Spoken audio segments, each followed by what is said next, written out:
For today video ay pork recipe naman po tayo. So una po, naglagay po ako ng kamatis sa kawali at naglagay po ako dito ng asin. So hindi po ako nagisa at that time, kaya naman po ganito lang po ang pamamaraan na ginawa ko at pinisil-pisil ko po ang kamatis hanggang sa lumabas ang katas nito.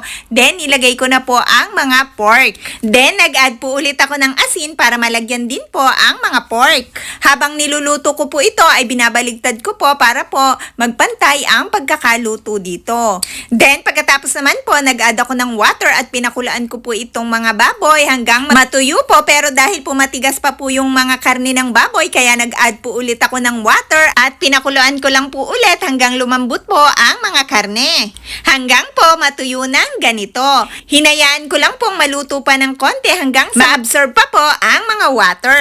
After po ng mga ilang minuto, ay okay na po ang ganitong luto dahil malambot na po ang mga karne. Napakasarap po ng ganyang luto kahit napakasimple po niyan dahil napakalasa po nung karne at sinabayan pa po ng lasa ng kamatis. Kaya po kung di mo pa na-try, itry mo na po.